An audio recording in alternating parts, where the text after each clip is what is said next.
I was diagnosed with fibromyalgia when I was in high school. So like pain and like hating my body has always been there. And I remember sitting on my couch and I couldn't work. Like I had to actually take a bunch of time off from work and just being like, you are like a piece of shit. You can't like get your shit together. And it was just such a like dark moment. I just remember like not wanting to move from my couch. And we were going through the body module and he didn't know, but I just had to talk with him about how I was feeling, how I felt so unattractive, and how I felt just like not feminine anymore. And he told me that he didn't really feel attracted to me anymore. But looking back on it now, I feel like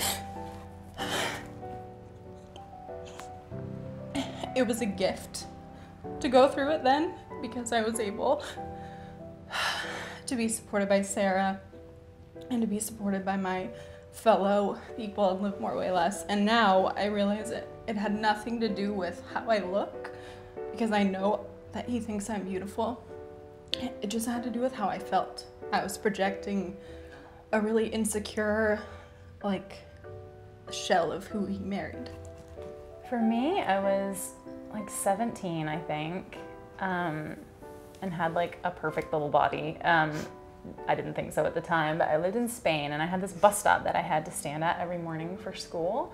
And there was this like giant poster of this supermodel behind the bus stop. And I don't really know what was going on in my life that just made me feel like that was right and I was wrong.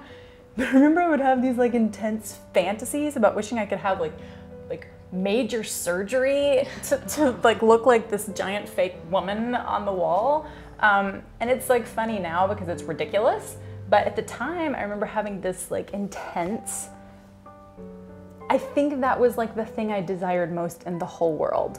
Wow. At that time. I would be 100% okay if I looked like that, which is, I was 17, like I should have been just like having all the fun and feeling perfect, and I felt everything but that. So yeah, I feel like there's so much of that kind of thing in my life. I mean, not the like that particular moment, but so many times where I was like gorgeous and perfect skin and this super hot body and these big boobs and just like that I didn't know what to do with. And you know, still thinking like, oh, this isn't enough. I want that, whatever that is. For me especially, because like I said, I was a young mother. I didn't have peers that had the same issues going on. I mean, they were going to the beach in their bikinis or whatever. And going to the beach as a young mother, and I was walking with my son and I was going across the street, and here I'm thinking, you know, I look okay, you know, I'm going to the beach in my bathing suit. Some guy walked by me and he said, "Hey, mama."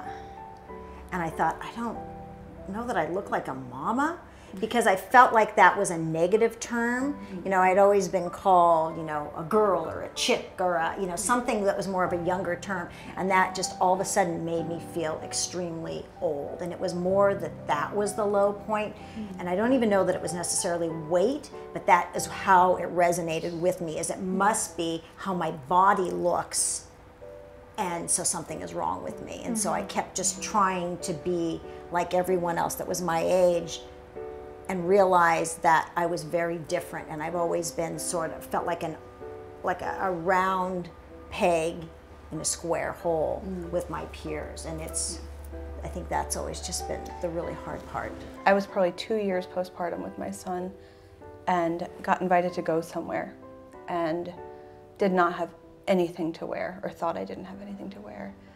And I went into our storage closet and went rummaging through my maternity clothes to find maternity jeans to fit me, to put on, to go out. And I ended up not going out that night because I was like, I am not wearing maternity jeans 2 years after I've had a child.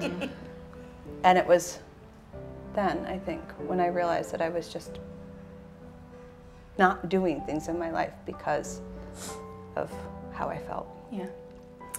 My lowest point was actually when I was at probably my skinniest.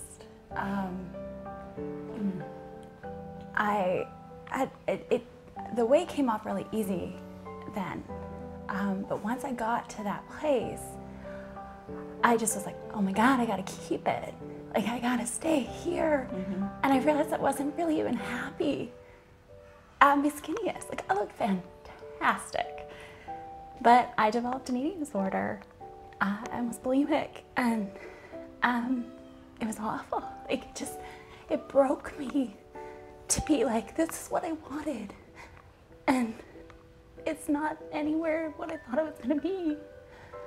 Here I am, this like very different child, and more, you know, not, it wasn't, like you said, it wasn't, for me, it wasn't just about the weight. At that point, it was about this massive scar that everybody was gonna see because my mom highlighted it on my body.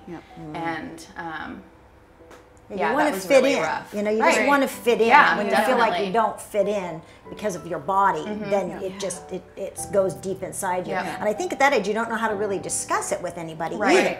You know, it's just like, oh, I'm just going to hold on to this because nobody else could possibly be feeling the way I feel. There's just like this one moment where I remember it was a Friday night, and I live in New York, so like I should be going out and doing all this amazing stuff. And instead I was sitting in my bed in a towel, I had just showered, eating like lo mein and honey chicken and just watching Netflix by myself. And I just was like, this has to change. I, over a period of time, got extremely sick. I was unable to walk upstairs.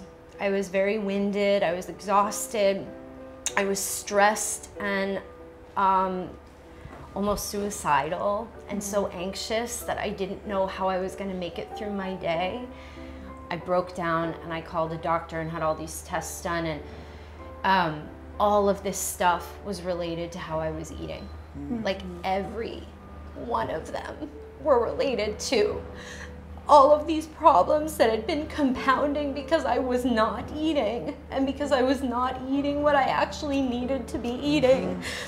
And I just remembered when I learned that, like getting down on the floor and literally sobbing and hugging myself and saying how sorry I was, you know, to myself and to little me. And I don't know if this is my lowest point, but I remember going on automatic pilot in New York City and just like looking for snacks like a zombie, like at all hours.